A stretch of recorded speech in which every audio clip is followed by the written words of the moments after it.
Welcome back, everybody. This is EA Global Summit 2020, virtual conference connecting global EA practitioners. This is Juhi from Summit team, and today, day 2 of conference. We have been seeing a fantastic response for this conference from EA community. We are having exciting and informative sessions coming up from speakers, and we have sophisticated collaboration platform to give you all the best experience of attending a conference. For this session, we have JD Baker, Sparx ambassador, presenting here today, extending the requirement type. Just to bring your attention once again, we also have the Teams channel ready and set up for you to connect and interact with JD and other practitioners after the session and throughout the summit. Please refer to the chat window to find the link. Please log your questions for this session to the Teams channel shared in your chat window. JD will be answering a few questions in the Q&A session at the end, but you can continue a detailed discussion post the session in Teams channel. Now over to you, JD. You can now present your session and share your screen. I'll make you as presenter now. All right, thank you. As soon as we get shifted here, we'll get started. Yeah. All right, so assuming that you see extending the requirement type, we're ready to go. And so appreciate everybody taking the time to attend this event. All right, let's try this. So a little bit of who am I? You can infer my biases as Ian said yesterday from that. I'm a systems engineer. I'm a modeling consultant. I do most of my modeling consultancies through Sparx Services North America. I represent Sparx Systems at the Object Management Group, and I'm a member of the Requirements Working Group at the International Council on Systems Engineering. And I want a special thank you to Mark Harris and Lou Wheatcraft of the Requirements Working Group for their review of this presentation.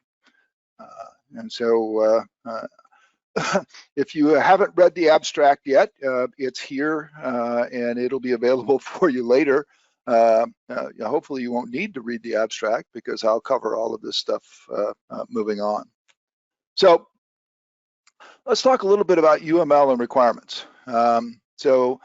Much has been written over the last few years on ways to capture requirements.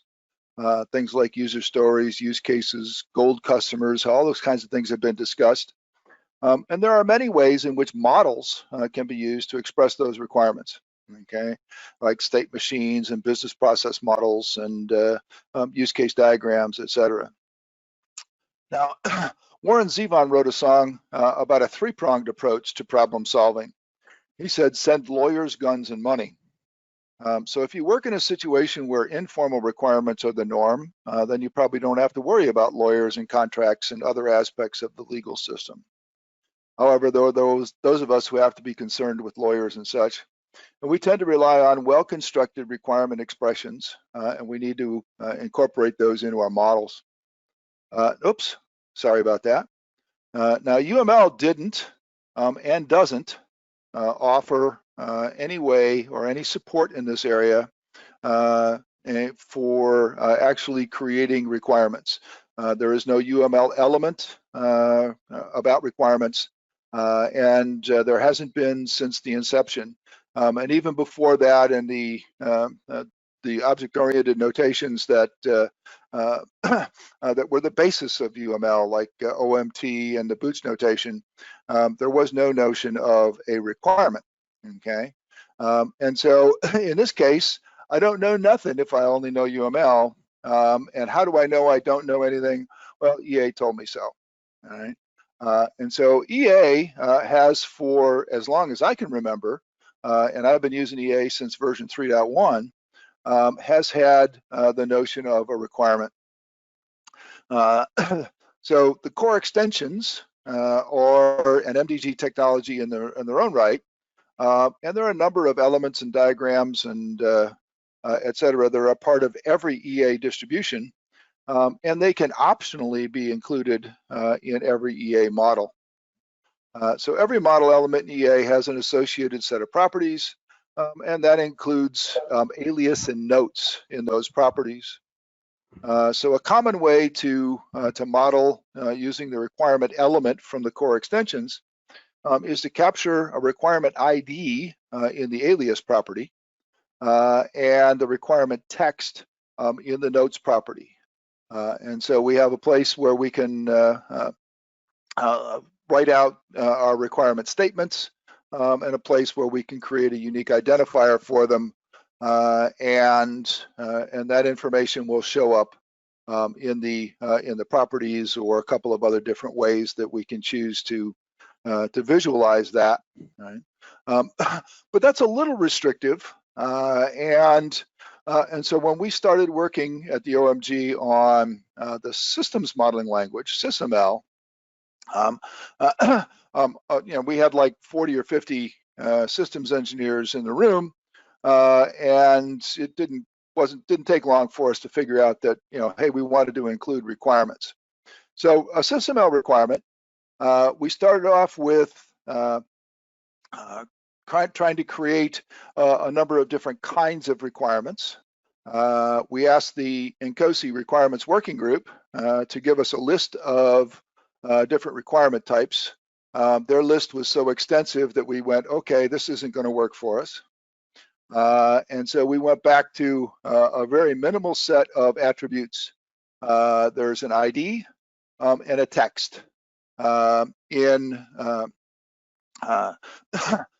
The SysML requirement is based on the core extension requirement element in EA. And so the ID and the text attributes are implemented in EA as tag values. The text tag, where the requirement statement is captured, frees the notes property for other purposes, caused discussions or other kinds of things that we might want to annotate with respect to that. And of course, the alias field gets freed up as well by the ID tag. The SysML specifications also include the list of requirement extensions. Okay, these are non-normative extensions buried in an appendix of the specification. Some of them include additional attributes, some of them do not. So the extended requirement that you see at the top of that list adds source with a type of string, risk as a type of risk kind, and verify method as a verify method kind property. Risk kind is just a level of high, medium, and low, and the verify method kind is the traditional test, demonstration, analysis, or inspection. The other stereotypes don't include additional properties, but they have specified uses and constraints. So for example, the functional requirement is constrained to be satisfied by an operation or behavior. Now this has caused some confusion sometimes when people are trying to figure out what kind of SysML requirement they want to create. So that's another issue that we want to address in our MDG technology. And the fact is that all of that is fine, but we need to know more.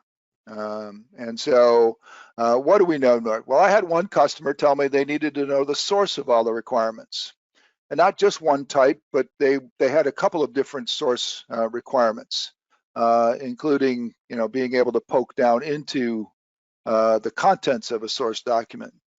A common question is, what is the rationale for a particular requirement?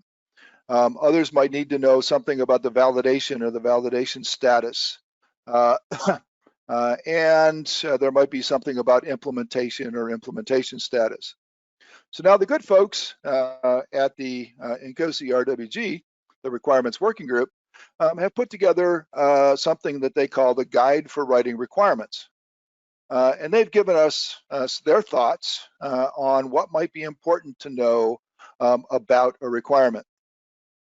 There are 46 different attributes listed in Chapter 5 of the Guide for Writing Requirements.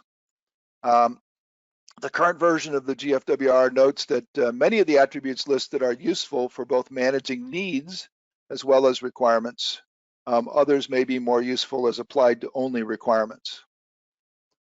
And then they go, but this list is not exhaustive. There's more, or at least there's more to consider, okay?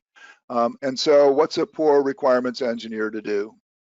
Where do we go to capture all of this stuff? What do we do to put this into our models or other places in our requirements capturing kinds of things? So is it hopeless? Well, no, not really. Turns out that the guide authors kind of knew what they were doing. They bracketed the list of attributes in chapter 5 with two statements.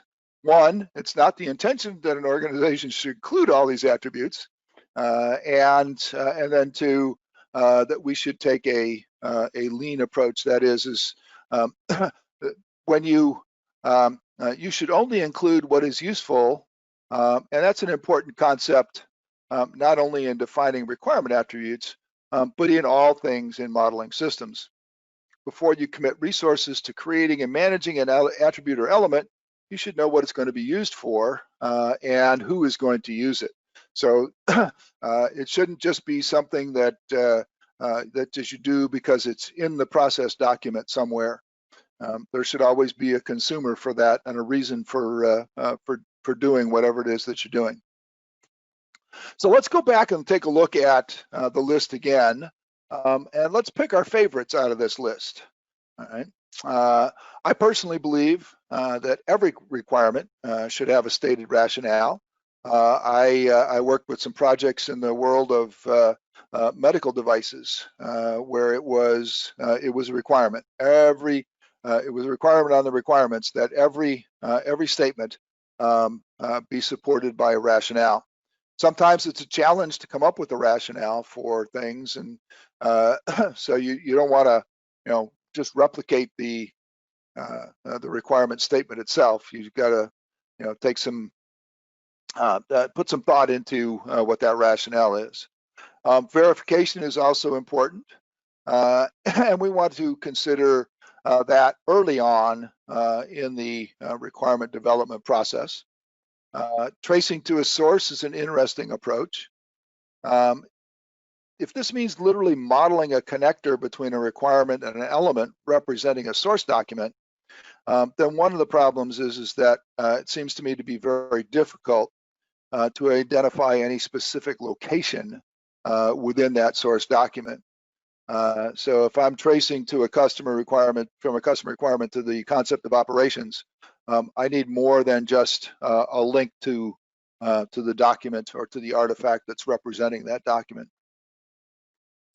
The second group is kind of interesting. It's all about verification, and I don't choose to put these in my requirements as attributes. I claim that it is better to capture these in some sort of test case or verification case. So the first two things in this group are part of the requirement development and planning. All right. There may be a way to incorporate them into the requirement itself. Don't know. The second two are about an event that happens later in the development cycle. So as a result, they are attributes of that verification and the verification case, not the requirement. So I like the notion of relating a requirement to a verification case where all of the four can be managed together. The third group is rich in things to consider. So unique identifier, all right? A user-controlled unique identifier as opposed to a tool-controlled identifier is important when you're trying to ensure that requirements can be disambiguated. Many of the attributes that you see highlighted in this list can be captured as built-in properties in an EA element. No customization is required, so things like name and author, date created, comments from the note section, priority, all of those are already properties of an EA element. But others are best captured in different ways. Right? So captured in either different elements or different visualizations. So such as if I'm mapping, trying to trace to stakeholders, perhaps a racing matrix is a better choice. So we include owners or responsible persons, not necessarily with names, but with some sort of role. And then I can have the organizational chart either as a part of my model or as something that's a part of something that I import into my model. So I'm okay with the author being a name. Right? So if the author leaves the project or the organization, having their name associated with the requirement might still be useful. But there's no advantage to knowing the name of someone who used to be the responsible person if you need approval for a change in a requirement, for example. I continue to believe that verification status and validation status and implementation status are not best managed as a part of the requirement attributes themselves. The fourth and final group are attributes that I think have limited usefulness. So if you're dealing with requirements in a multinational setting or in a product line, then some or all of these may be of interest, and we add that to the MDG technology as applicable. Whereas many of us are not working in that arena, so we can skip these attributes. So on the other side of the coin, from the 46 that the systems engineers put in their guide, Carl Wiegers has written extensively about software requirements, and in the third edition of his book, he lists these requirements as the ones that you should select. This is a much shorter list of attributes, of course. It should not be surprising that all of them map to one or more of the guide for writing requirement attributes. I found it curious that he and Joy Beatty list validation method, but not verification method. So I dug out the book. Yes, I have the book. I checked the book, and in chapter 18, they very clearly state that they understand the difference between verification and validation, and they truly mean validation here. But then they also say that their approach conflates the two, verification and validation. So let me just throw this out, and perhaps we can continue that as a part of our team's discussion later, is I believe all requirements need to be verified, but only customer-facing requirements need to be validated. Otherwise, trying to do validation for things that are a system requirement that doesn't face the customer proves to be pretty challenging. And so they, in addition to that, there's a quote from the book here where they pretty much echo what the Nkosi writers said about only including attributes that add value and have a purpose. All right. So having looked at all of that source information for what our requirements metadata is going to look like, what our requirements attributes look like, let's look at the set that we're going to include. Okay. So date the requirement was. We'll start with all of the stuff that was on Wiegers' list, and say, okay, well, there is a date created property. I can do that. There's a version number property. We can use that. There's an author property, so we can use that. There's a priority property and a status property. We'll use those. This origin or source is going to have to be part of the extension. The rationale is going to have to be part of the extension. The release number, so there's a phase property that that we should be able to adapt or adopt to specify what release this is going to be satisfied in. The stakeholder and the validation method stuff is once again subject of our extension. All right, so we're starting to look at how these things map into EA, but that isn't enough stuff. Okay, I really need to know more, and so let's look at another set. So once we add the items here to our list, we have a total of 15 attributes. So that's enough for us to get started on the profile. A word about the types. I've had customers who ask me for help simplifying the requirements choices. It turns out that the SysML approach for creating separate stereotypes for each requirement type both limits the choices that an organization can make, and sometimes causes engineers to select the wrong stereotype. Changing those requirements is challenging, especially when you're changing from a type that has additional attributes to a type that does not. And so our approach to type information solves this problem. And so what you'll see when we get to the MDG technology is an enumeration that lists out the requirement types, and we can change those and regenerate that MDG technology quite easily. So verification, the standard for requirement statement. So this is very similar to the text field that the SysML requirement had, so that our comments or notes are just that, available for comments and notes. So we've got 3 more things that need to go into our extension from this list. So there's 7 attributes that we had that was noted as extension.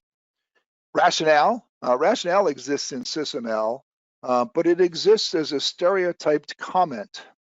Now, a comment in UML or SysML is not what is called a named element. And as a consequence, it doesn't appear in the project browser in Enterprise Architect. It only appears on a diagram. Now, it's quite common to have a set of requirements in a model where all or even most of the requirements do not appear on a diagram, and therefore could not have the rationale documented for them. I find this to be unacceptable. I believe that every requirement should have an associated rationale, and therefore our UML profile is going to create a tag value for that. Multiple stakeholders can have a relationship to a requirement. A common way to describe relationships from stakeholders to things is this notion of the RACI matrix. So it's not quite a part of the requirements profile, but it's a part of our use of the profile, a part of the use of the MDG technology that we're going to be developing. So for those of you that need a refresher, I know I had to write this down myself. It's responsible, accountable, consulted, and informed.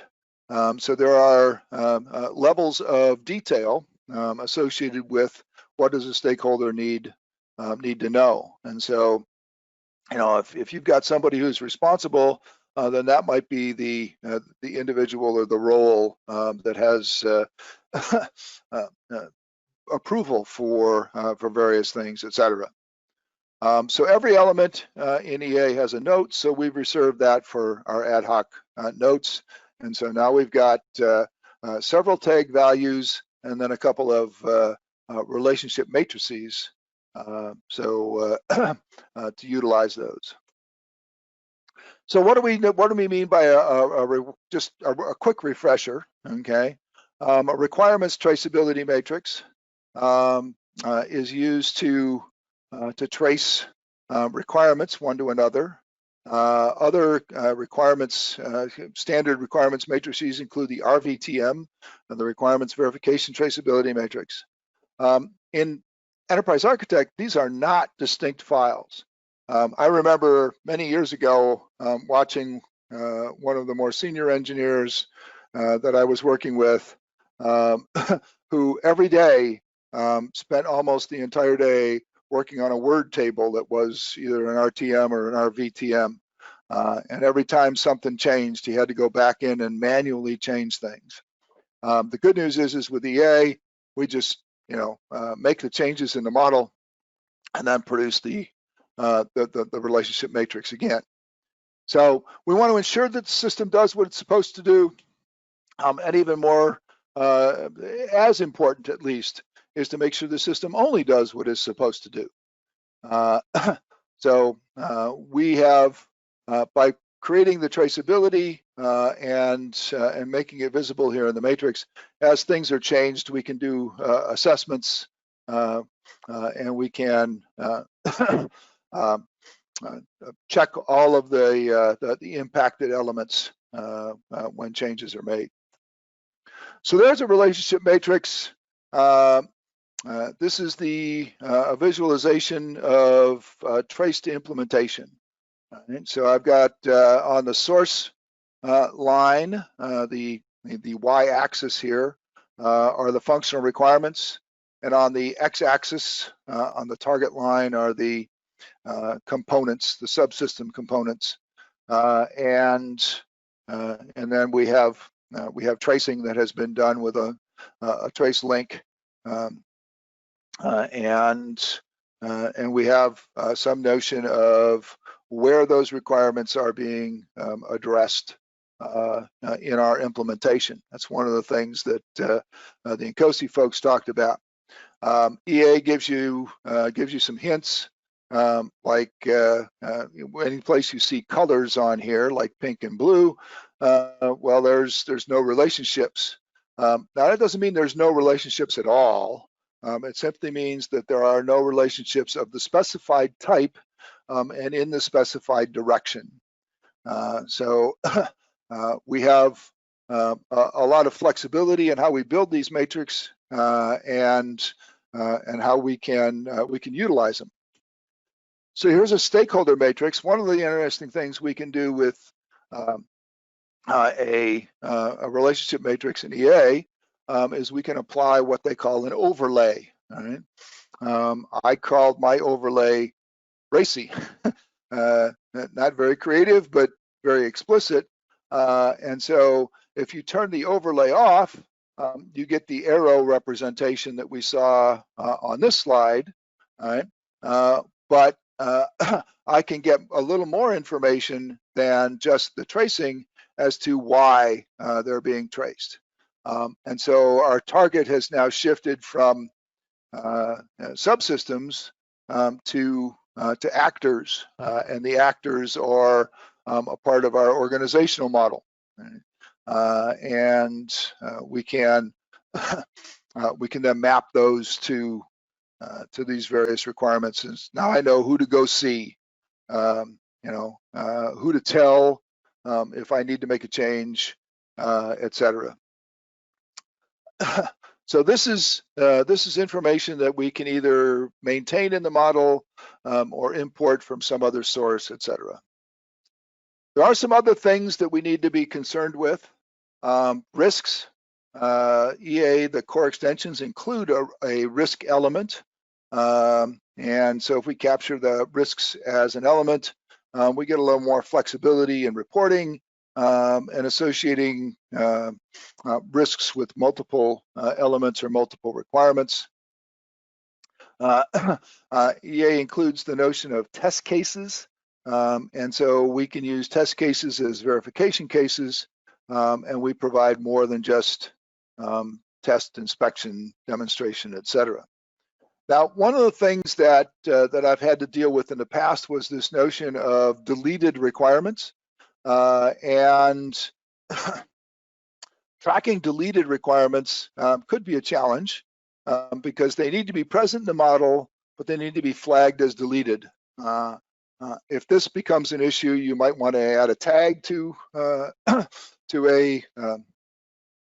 requirement, or it may be necessary, as I did in my last project, to literally create a separate place in the model organization for deleted requirements. And so we would know what they are, but They wouldn't be part of, for example, a requirements specification, other than as a reference to the things that we thought about and didn't choose to include.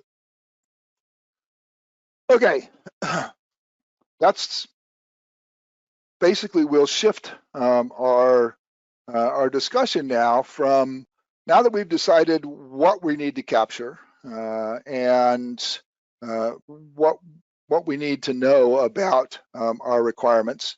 And we've decided, or at least I've decided, that SysML and the EA core extensions aren't enough. Then we need to create something else. Now, this is a straightforward attempt to create something that's going to be used along with a standard set of UML or SysML modeling efforts, right? But this could be the first step in the creation of a complete domain-specific language. The model-driven generation can be used and has been used quite effectively for that. And so as we figure out what what an organization's meta model looks like, that is when they think of things, what does it look like when we put it on paper? We can start to add those kinds of the kinds of things that you're going to see here. This one's pretty straightforward. It's got a profile, it's got a diagram type, and it's got a toolbox. All right, now I know I've referenced this someplace else in the slides, but I want to call out Phil Chudley's presentation from yesterday. Did a very nice job of explaining the entire concept of and the creation methods for model-driven generation for MDG technologies. So our extension is going to have some UML elements, specifically extended requirements. It's going to have a specialized diagram and the toolboxes that go with that specialized diagram. But as you can see from this checkbox, there's a bunch of other stuff that one might choose to include with images or scripts or templates, etc. So there's a picture of the MDG Technology UML profile. All right. There are two stereotypes of the meta class requirement.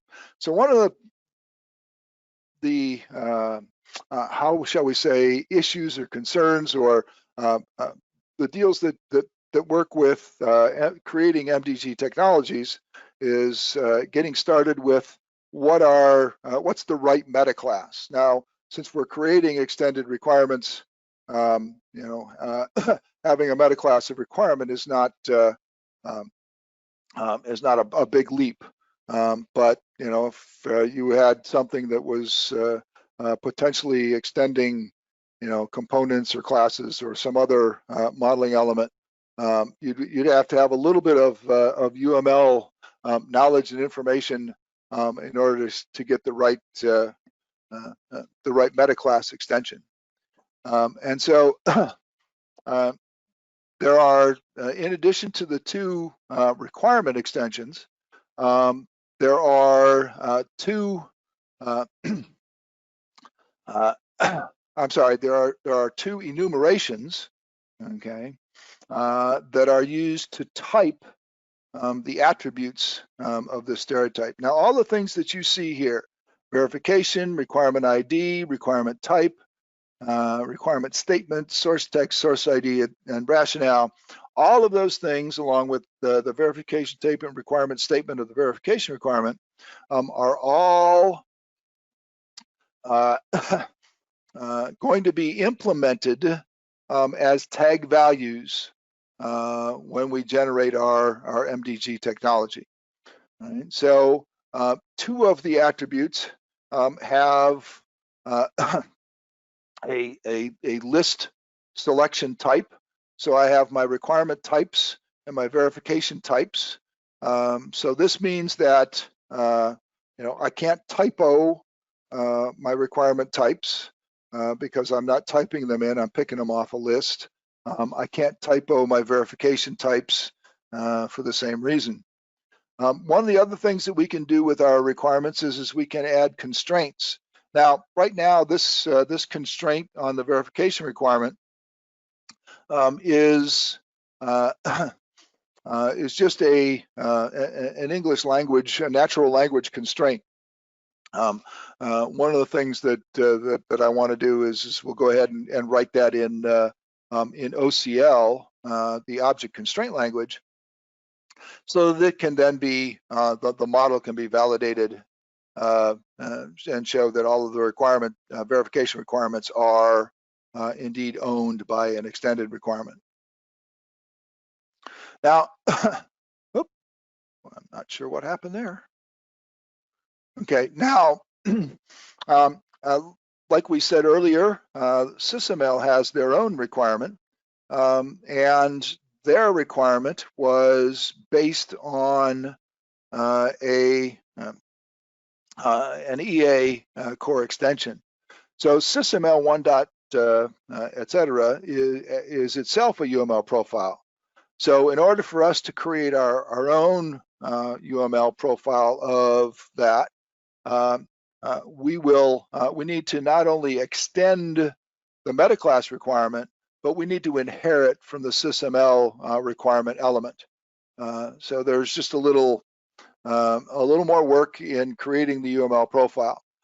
I did not use in this MDG technology the SysML requirement. I used the core extension requirement only. So here's the toolbox profile. Now, I did this very simply. Created the toolbox page with only 2 elements in it: the 2 extended requirement and the verification requirement. But we could create elements from UML or add elements from UML or relationships from UML to the toolbox. Now, or you can create your own custom relationships. In his presentation on MDG Technologies yesterday, Phil Chudley gave a very persuasive argument for always creating custom relationships. And so I'm going to take that one on board.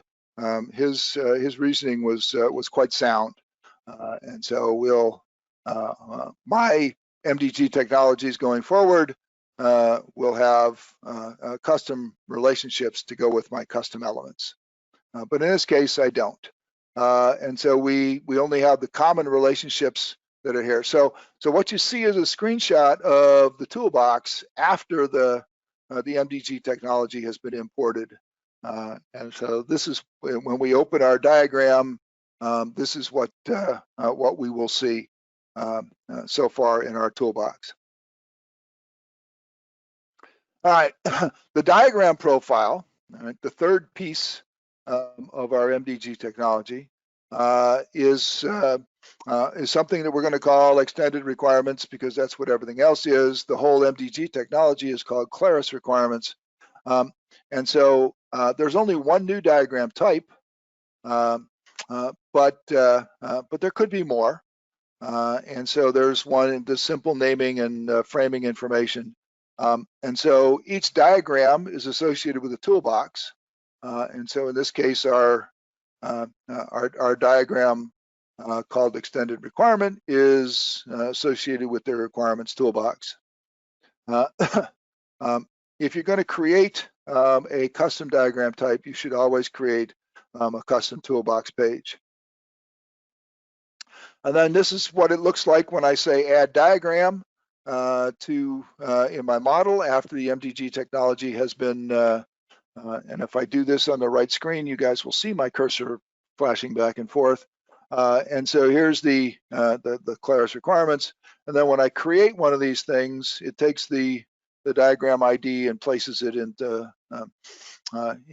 upper left-hand corner when I'm using diagram frames. So this is what the model looks like, okay, in the diagram. So here's the project browser with the profile for the extended requirements. And so there's 2 requirement metaclasses, as you saw in the diagram, and then the stereotypes, and then the extended diagram type and the toolbox type. And so the process is going to be publish each one of these 3 things to a separate XML file, and then he said use the MDG Technology Creation Wizard to combine all of those XML files into yet another XML file that represents the MDG technology. This one I called Claris simply because that's the project that was associated with when we created it. And so we're not exactly the Wizard of Westwood, but we're getting there. We're close. Once we import the MDG technology, then it's represented here on the list in the Managed Technologies list. I can turn it on or off, just like I can or enable and disable it, the way I can everything else. There's the core extensions if you're looking for that. And so I've got version 1.2 of the extended requirements working here. EA ships with a growing list of MDG technologies already installed. The exact number and type, of course, are dependent upon which version and which edition of EA that you have installed. This includes things like OMG standards like BPMN. It includes things like Archimate, which is an open group standard, or it includes things that aren't standards at all, but are the notion of a good idea, like mind maps.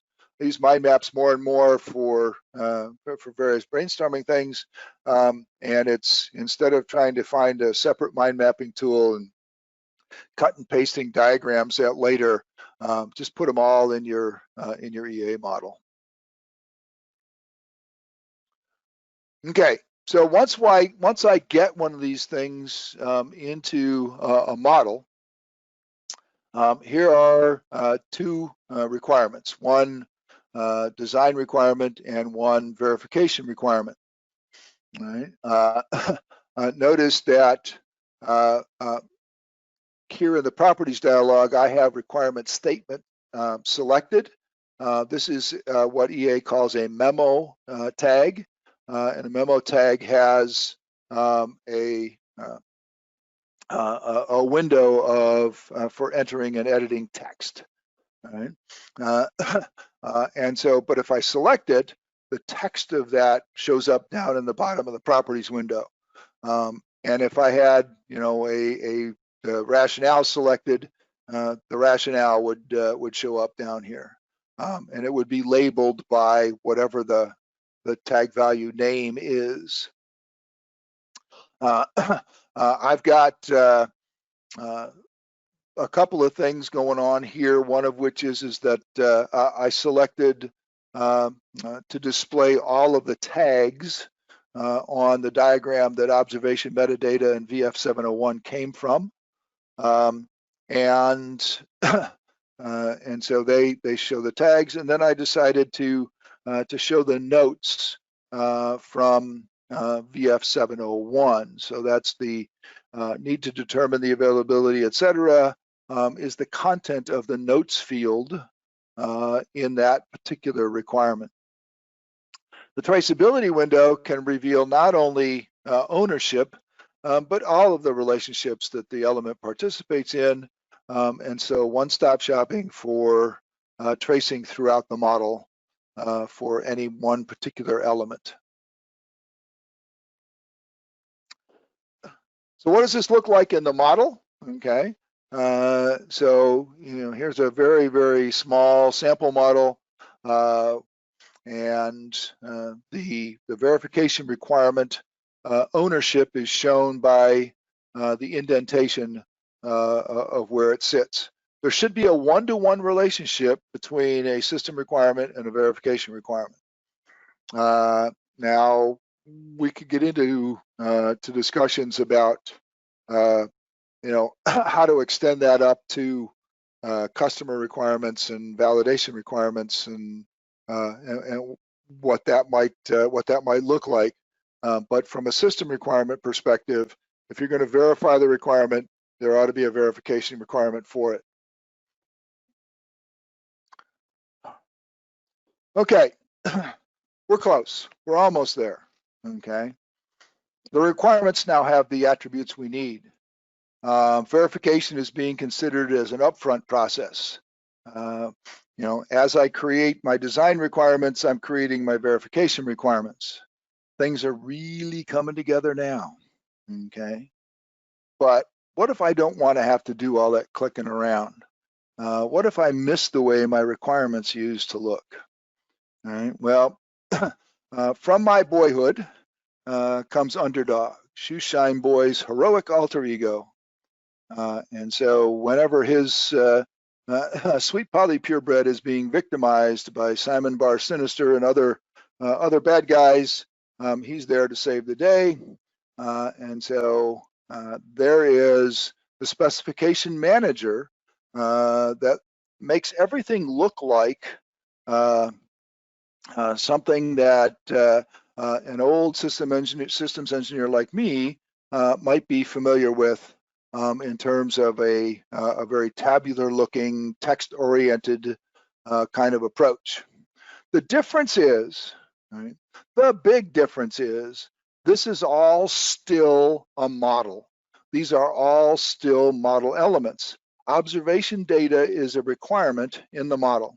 If I change something in the requirement statement on this specification manager page, okay, it's changed in the model. I don't have to worry about chasing those changes around. I see the design requirement followed by the verification requirement, and so I know what I'm looking at. They go together, and that's in part because of the way I've chosen to tell the specification manager how to present things. The rationale for the requirement has been made available. Now remember that requirement statement, requirement ID, rationale are all tag values in those requirements. All right, but the contents of those tag values are being presented here, just like the contents of the built-in properties status and priority. Right? And just like in the VF701 requirement, the note of need to determine the availability. I have some flexibility in presentation. I can make notes come out, come and go, everything else. All right, but here I have yet another visualization of my requirements. I don't have to put them all on a diagram. I very rarely, I mean, if you've got hundreds or thousands of requirements, nobody wants to put those all on a diagram so that I can tag them with a rationale. Nobody wants to put them all on a diagram so that I can do relationships. I can determine who's responsible. All right, I can do that with other kinds of visualizations like the relationship matrix, or I can do it here in the specification manager. So what do we do more? Well, there's more to add, of course. I can create my own modeling language. I can call things what I want them to call, what I want to call them. One of the things that you might have noticed in the Nkosi writing is they've very carefully separated out the world of needs with the world of requirements. And there's business needs and business requirements, et cetera. So, we might want to add needs, okay? Now, needs might be a requirement, ultimately an extension of requirement, but we would want that to be named the way we want it to be named. Similar things I've seen. So for example, I worked with a company once where they had a company diagram that they called the logical architecture diagram, the LAD. Everybody knew what a LAD was, and everybody knew what what was contained in it. And you had 400 versions of it running around in Visio. All right.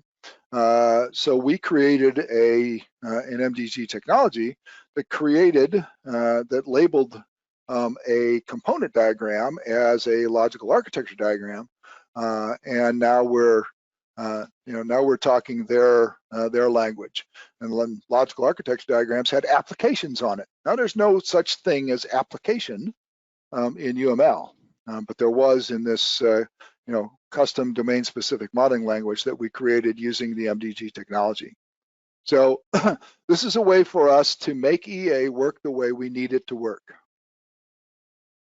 All right, so how am I doing? I have no idea. Okay, I'm 10 minutes away. Wow. Okay, so the last thing is that the team's discussion forum. So I am a part of the Sparx Systems North America discussion forum in Teams, and so that's where if you have additional questions or you want to talk about things, that's where you want to go. Also, I uploaded the presentation both as slides and as notes pages into the files section there. So you're welcome to download those. And there's an XML file up there that is the requirements MDG that we were just looking at. And so the way that you use that is to go into EA, into Manage Tech, and import the MDG technology. All right, last thing, references, okay? I talked about the guide for writing requirements. The guide for writing requirements is available from the Incosi store. You go to the incosi.org and order it up. If you're an Incosi member, the digital copy is free. If you're not an Incosi member, then the cost is still pretty inexpensive at $25. I have no idea how much Carl and Joy's book costs, but it is a good book. I will tell you that Joy is a business analyst, not a systems engineer, and so there's a number of business analyst slants to her software requirements approach. Nothing wrong with that. Just understand, as Ian says, the biases of where things are. I have worked as a business analyst, and I find that the requirements engineering part of business analysis is very, very similar to the requirements engineering part of systems engineering. And so there's, but it is a reasonable book. And then of course there's me. You can get to me through the Sparx Services North America guys, or there in the Teams. I may go so far as to go ahead and post my my email in the Teams forum. So we'll go there. I just realized it's not in the presentation material. So I left a couple of minutes for questions. So if there are any. Okay, well, I see a couple so far in the in the chat. Do we have any that I need to address right now, or should I jump into the team session?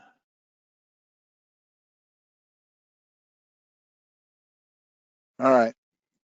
Hearing nobody talking to me, I'm going to.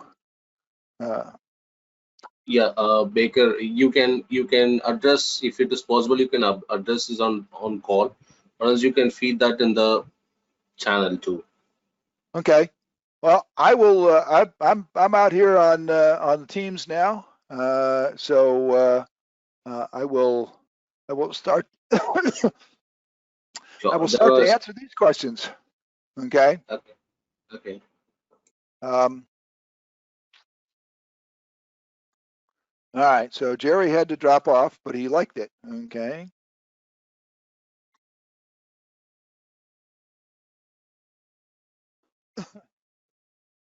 The question about deletion. Okay.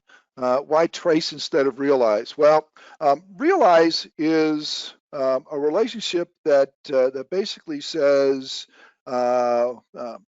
where implementation is. I know SysML uses a version of realize for a couple of things, but when we talk about realize, it's typically the kind of relationship that exists between an interface and the implementation of that interface in a class or a component or something like that. That is, and so in many cases, when we're talking about relationships between requirements, we're either talking about decomposition, we're talking about derivation, and so those are two very specific kinds of relationships. Derivation, derived, is something that you would you probably capture in a relationship matrix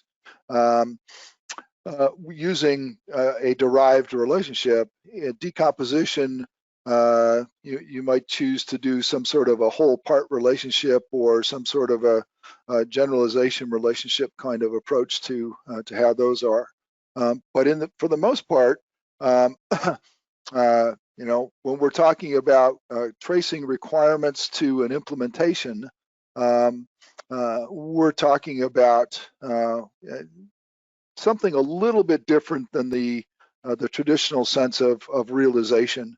And so I use realization in my models a lot for the interface to implementation kinds of things, or the implementation in some cases of a use case, but I tend to stay away from it in terms of components be realizing requirements. I don't know. All right, why not simply use a deleted status for deleted requirements? That's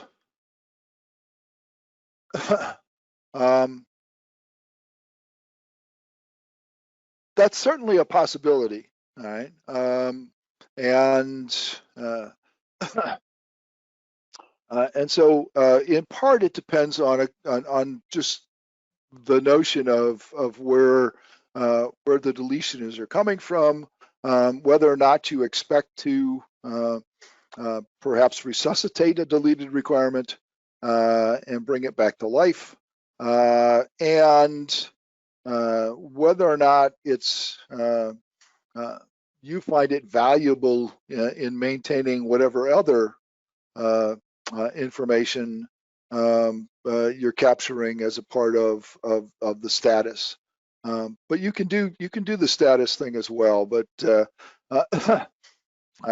it in part becomes visually challenging to determine which requirements. If you leave them all together and you know, there's it becomes an issue of, you know, which ones are deleted, if you will, and so filtering out the deleted requirements from an overall list was what motivated us to move them into their own separate package.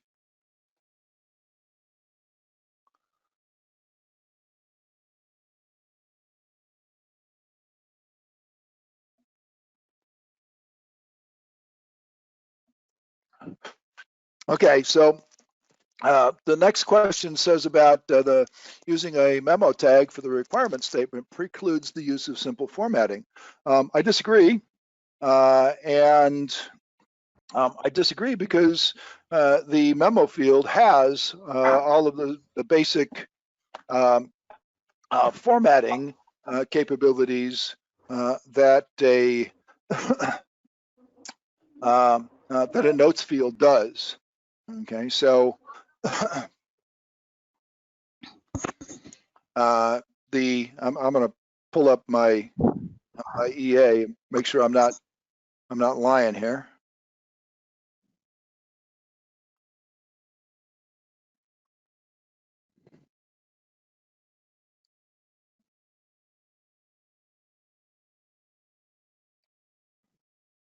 Oh, I am lying. Okay, sorry about that.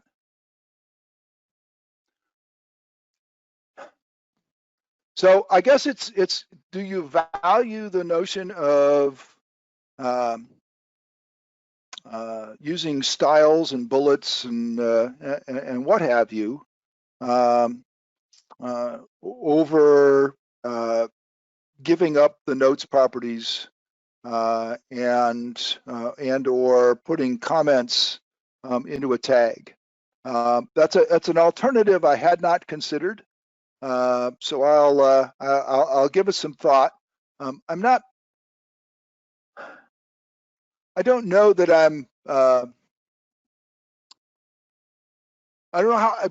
I'm not sure how valuable the notion of bulleted lists are in a requirement statement.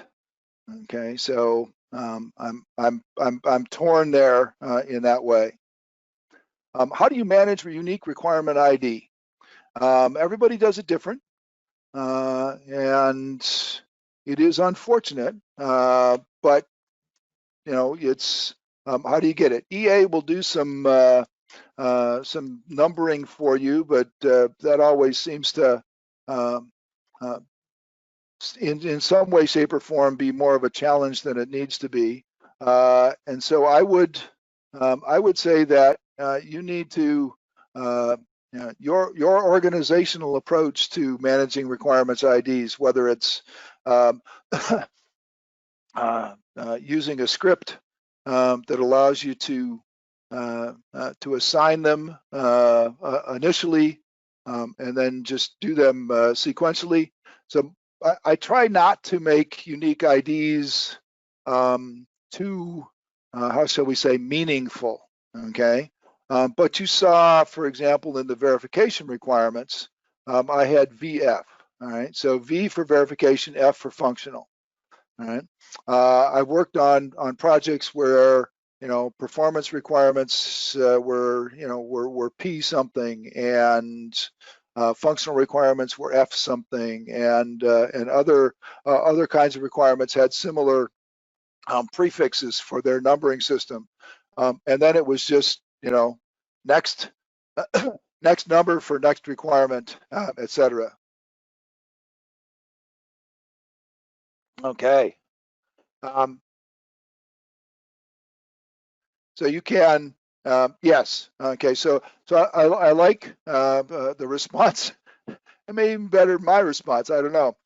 But after the fact, so if you wait until they're all in the model, you can do some auto numbering that works out pretty well.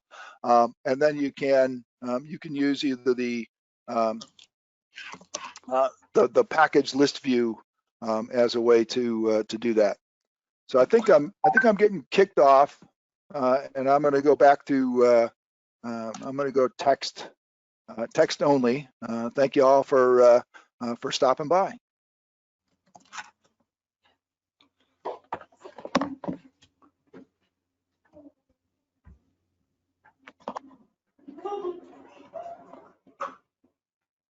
Yeah, JD, thank you so much.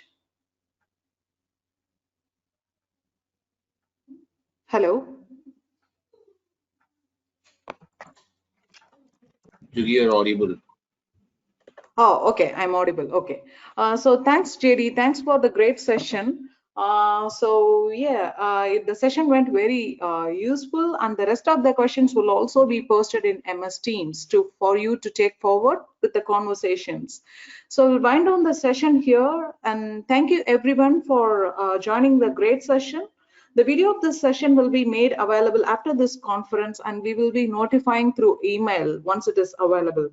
So everyone, please join Teams, MS Teams, and continue this conversation with JD and other EA experts for the rest of the days in the summit. There are many exciting sessions and speakers are coming up with for the rest for the next 3 days. Please make use of it, and thanks once again. Thanks everyone for joining. Thanks, JD.